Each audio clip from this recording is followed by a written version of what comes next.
Bisoto, pra gente encerrar, e o vice? Quero que você comentasse, quem que será o vice do Flávio, na sua opinião? Vai ser alguém do Nordeste mesmo?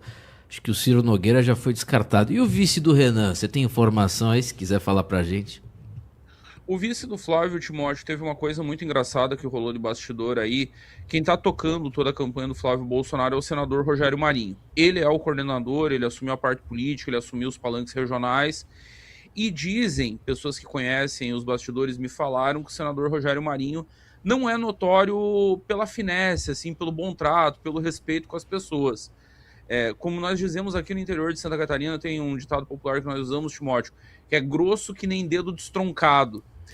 Quando você quebra o dedão e ele incha.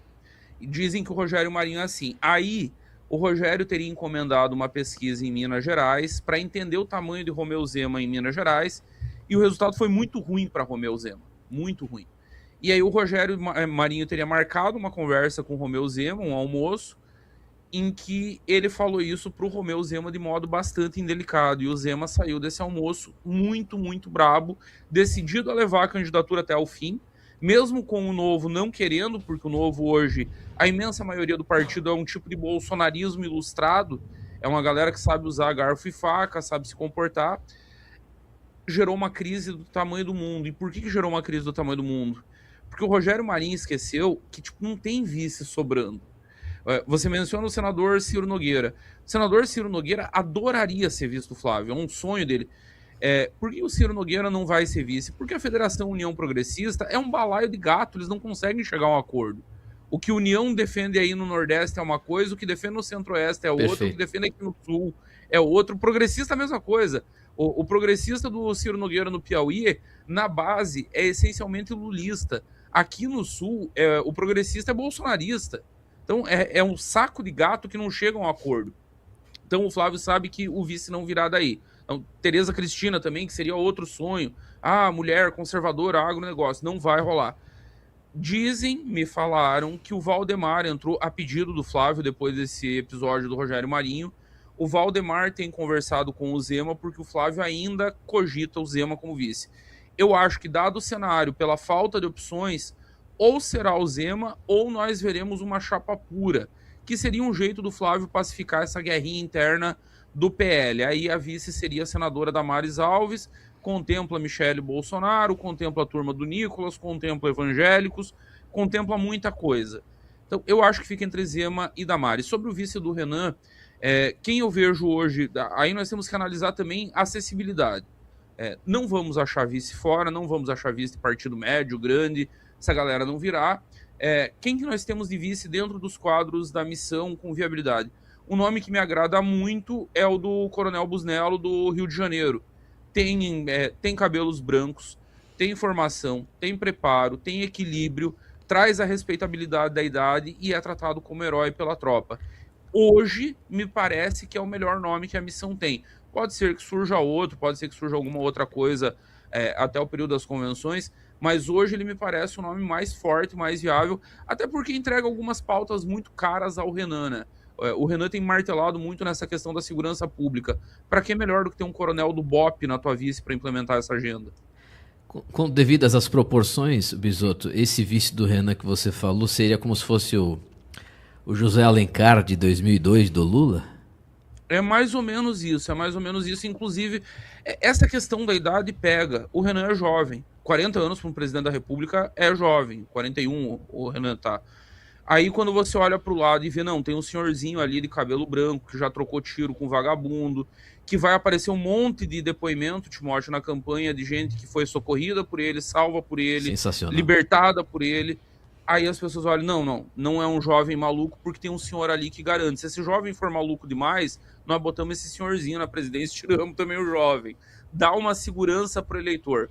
É o Alencar pro Lula, o próprio Mourão pro Bolsonaro, o general Hamilton Mourão para Jair Bolsonaro. É a segurança, tem um maluco na cabeça, mas o cara que tá ali do lado não é maluco. E o futuro pra gente, são 10 horas e 38 minutos, fazer mais essa pergunta. E sobre o bolsonarismo, Bisoto, como é que você avalia o bolsonarismo agora e depois da eleição? Você acha que tá enfraquecendo? Depende muito do resultado da eleição. Digamos que Flávio Bolsonaro seja eleito, o bolsonarismo segue como uma força muito, muito relevante da política nacional hegemonizando o campo da direita, e aí vai hegemonizar ainda mais. Tem um componente, eu vi um tweet semana passada, Timóteo, eu não vou lembrar quem foi, fazendo uma reflexão de por que sai muito ex-MBL para o bolsonarismo e o contrário não acontece? O motivo é simples, questão de oportunidade. O bolsonarismo tem mais estrutura, tem mais grana, tem mais visibilidade, é mais fácil você grudar no grande líder. Então, se o Flávio ganha, tudo isso permanece e amplifica. E ainda o Flávio terá os instrumentos para disciplinar a própria base, que hoje está colapsada. Essa guerra entre nicolaítas, carluxistas, a turma dos irmãos contra o resto, tudo isso passa se o Flávio ganha a eleição, que toda essa galera vai ter que comer na mão do Flávio, vai depender dele para nomeação de cargos, para acesso à verba, para dinheiro, para emendas, para tudo. Se perde a eleição, aí eu vejo o colapso do bolsonarismo e outra coisa completamente diferente surgindo. O Nicolas já está tentando colocar essa outra coisa de pé em parceria com Michele Bolsonaro. Então tem um racha dentro da própria casa do Jair, que a esposa dele está de um lado e os filhos estão do outro. Se o Flávio perde a eleição, no outro dia vira guerra civil pelos restos, pelos espólios de guerra, pelo que sobrar, pelo controle do PL, pelo controle do fundo partidário, pela definição das eleições de 2028. Aí o bolsonarismo entra em risco de extinção real, porque não tem a força carismática do Jair, o filho perdeu a eleição e tem um líder jovem que nas internas bolsonaristas é muito bem quisto pelo eleitor e por setores da base bolsonarista, que é o Nicolas. Aí vira vale tudo. Aí nós voltamos para as origens do MMA brasileiro, lá nos anos 90, 80. Aí na Bahia mesmo, o Timóteo, tinha muito, que era as academias organizando verdadeiras brigas de rua, sem regra, sem juiz, sem nada. Vai ser isso. Vamos marcar de sair na mão e vamos ver quem que para de pé no final e fica com o espólio da máquina. Perfeito. Eduardo Bisotto, são 10h27, Vanessa Moreira. Bisotto, muito bacana ter você aqui com a gente, é um prazer. Dentro de todo esse cenário aí que a gente está vendo, né, para a presidência de 2026, né, das eleições, você acredita que a gente vai ter uma revolução daqui para frente? Tá muito, porque é notório, até pelas suas falas, que a situação está bem incerta. Você acha que existe dentro desse cenário todo a possibilidade, a chance do Renan, de fato, alavancar quando a campanha começar, de fato? Eu também calculo aí, semelhante a você, em torno de 10%, mas até alavancar a campanha. Mas a gente sabe que a reta de campanha, exposição em debate, exposição também das propagandas, isso vai, sem dúvida, trazer muita gente para a luz aí, vai se identificar com o discurso do Renan, que ainda não é o suficiente conhecido, mas pode vir a se tornar. O que é que você acha disso? Podemos ter uma surpresa, uma grata surpresa? Vanessa, primeiro prazer é meu, mais uma vez agradecer o convite, é um prazer estar aqui com vocês analisando esse cenário político nacional. Vamos aos números, eu gosto de trabalhar com números e entender o cenário a partir deles. A última pesquisa Quest, eu estou mencionando a Quest aqui porque é o instituto que, em termos de rejeição, é o que mais faz a pesquisa direitinho. A Quest, ela não cai num... A Atlas, por exemplo, comete o erro. Esse erro é muito, muito velho e me incomoda demais em institutos de pesquisa na hora de medir rejeição, que é fazer uma pergunta única. Dentre esses candidatos, em quem você não votaria de jeito nenhum? A Atlas faz isso. Se você olhar a rejeição do Renan na Atlas, acabou a eleição para o Renan, ele nem deveria ser candidato. Só que aí você olha na Quest, que fez a adaptação, o Real Time Big Data, se eu não estou enganado, também está fazendo adaptação. Eu estou brigando com isso desde 2010, eu estou xingando o Instituto Nacional desde 2010. Como é que a Quest está perguntando? Ela diz assim, eu vou ler aqui uma lista de nomes e eu quero que você escolha entre as seguintes opções. Conheço e voto. Conheço e estou decidido a votar. Conheço e posso votar. Conheço e não voto de jeito nenhum. Ou não conheço. Então aí você tem rejeição real. Em 2010, por que eu estou falando que eu estou desde 2010 brigando com essa coisa da rejeição? Que em 2010 a rejeitada se chamava Marina Silva. Era 80% de rejeição nas primeiras pesquisas. Misteriosamente, a mulher com 80% de rejeição tem uma arrancada no final da campanha, termina com quase 20 milhões de votos, quase 20% do eleitorado, a belíssima campanha pelo Partido Verde. sem tempo de TV, sem palanques regionais, sem nada. Sem nada. Por que a Marina teve essa arrancada? Que não era rejeição. Porque se fosse rejeição, é impossível crescer nessa velocidade. É impossível fazer essa quantidade de voto. É porque o que as pessoas estavam fazendo era... Tá ali o entrevistador perguntando, dentre esses nomes, em quem você não vota de jeito nenhum. O eleitor vai apontar aquele que ele menos conhece, para não deixar sem resposta. A Quest, quando ela faz a pergunta da maneira correta, ela descobre a real. O Renan tem a menor rejeição na Quest. Ele tem lá um problema muito, muito sério, eu tenho batido muito nisso nas minhas lives, que se chama desconhecimento. É o grande adversário de Renan Santos hoje. Na última Quest, se eu não estou enganado, são 74% dos eleitores que dizem simplesmente desconhecer.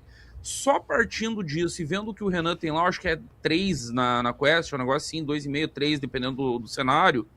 Se você tem 3 num cenário que apenas 16%, cara, a taxa de conversão disso é brutal. Você é candidato para disputar a liderança de primeiro turno. É óbvio que essa taxa também não vai se manter constante, mas é uma taxa de conversão muito, muito alta e muito, muito rápida. O problema do Renan se chama desconhecimento. Por isso, considerando que 74% não o conhece, ele tem uma taxa de conversão altíssima entre os que o conhecem. É tipo de 1 para 5. A cada 5 pessoas que conhecem o Renan, uma converte em voto. Quando chegar nos 100, vai ser gigantesco. Os números estão apontando. Ele já está chegando... Para ser sincero, na Atlas, por exemplo, ele está na frente do que eu imaginei que ele deveria estar nesse momento da campanha. Pela falta de estrutura da Mistão, é um partido criado em setembro do ano passado, não tem palanques regionais expressivos, tipo, não tem grandes veículos de comunicação, não tem todo o ecossistema que o bolsonarismo sempre teve. E o cara já tá chegando nos 5%, é assustador, é assustador. Eu entendo, tem uma galera muito jovem em torno da candidatura do Renan que queria estar com 10, com 15, disputando vice-liderança. Vocês não fazem ideia da dificuldade que é para ter 2% numa campanha presidencial. Com meia dúzia de meses aí de campanha, o Renan já está em 5 e subindo, e com viés de crescimento. Então, Vanessa, respondendo diretamente a tua pergunta, sim, eu acredito muito na possibilidade de termos uma grande surpresa, inclusive porque a galera os adversários ainda estão presos em categorias analíticas do século passado. Eu estava num Análises Renais na quinta-feira, eu fui lá, o Renan estava em campanha, enfim, eu fui fazer o programa que é tradicionalmente do Renan. E o Júnior Ramos, que é o operador, ele estava colocando um vídeo do Rudá Hit dando entrevista para o site Metrópolis.